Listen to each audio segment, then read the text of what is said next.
Olá, boa tarde. Gaulepec, parte 2. Enfim surgem os deuses. O homem largou de ser caçador e coletor e passou a viver da agricultura. Imediatamente ele começou a ter um contato mais espiritual com a natureza e teve a necessidade de erigir templos. Tipo Gaulepec. Seus pilares significavam a retratação divina dos deuses menores, representados por animais, a não ser uma imagem humana e sem cabeça, que foi usada como base para as religiões dos sumérios, polinésios, egípcios, gregos e cristãos. Fontes para a pesquisa. O sítio arqueológico possui a dimensão de 20 campos de futebol.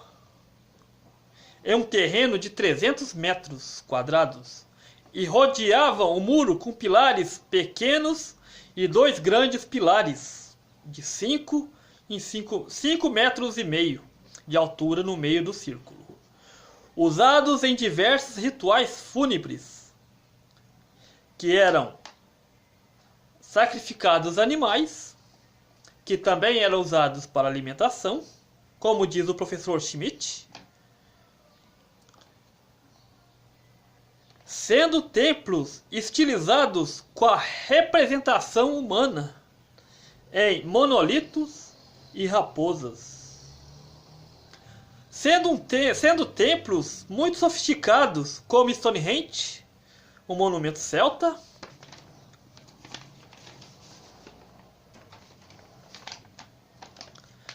e também tendo uma organização invejável, como as pirâmides dos egípcios. E as descobertas que foi nesse lugar foram ossos de veado vermelho, gazelas, raposas.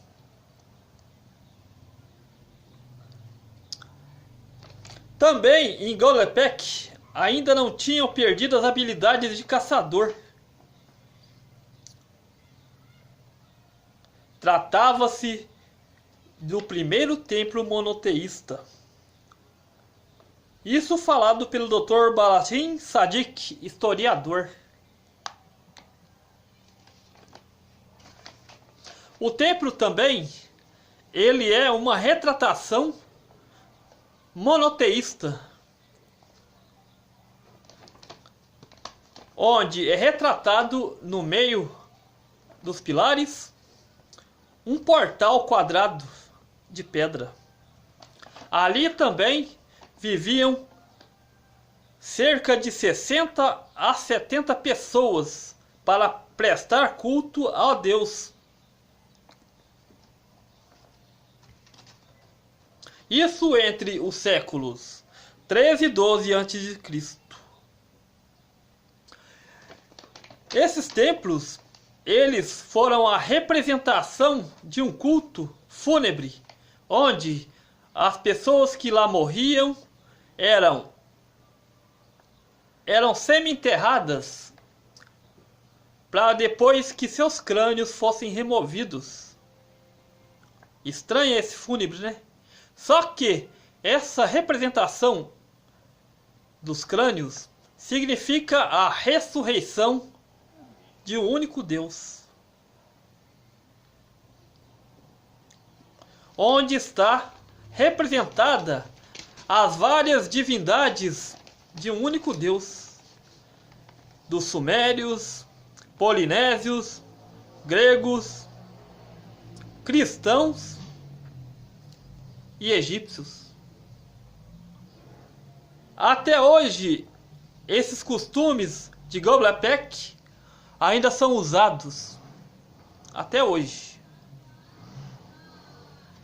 A representação desses rituais fúnebres está representada no monastério da ressurreição do próprio menino Deus de Jesus.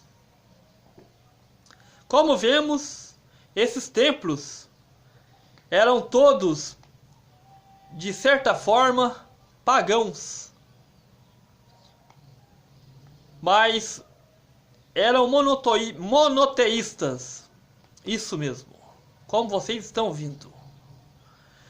Então, meus amigos, Göbekli Tepe foi o primeiro templo monoteísta, onde existiam,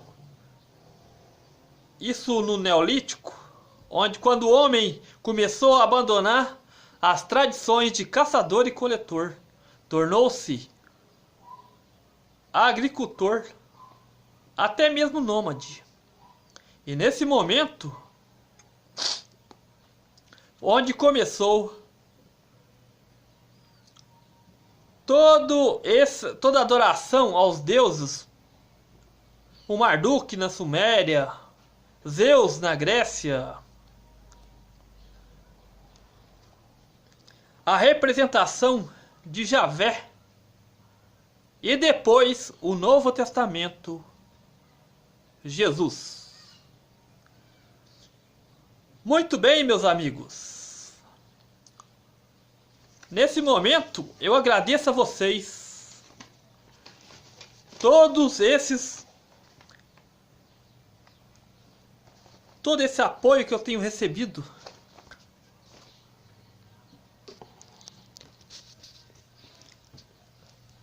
Agora vem o mistério em si.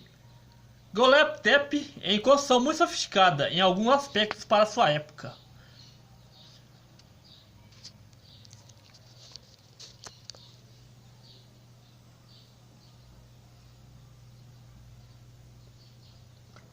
Além disso, algumas pesquisas mostraram que o local está alinhado com algumas constelações como Tauro, Órion e Pleiades. E como é que eles tinham noção exatamente isso há 11 mil anos? Outra curiosidade é o fato de que os construtores enterravam o círculo de pedras propositadamente. Depois de algum tempo, abriam o outro igual similar pouco adiante. Novo depois, certa época, assim por diante. Então, meus amigos, é o momento.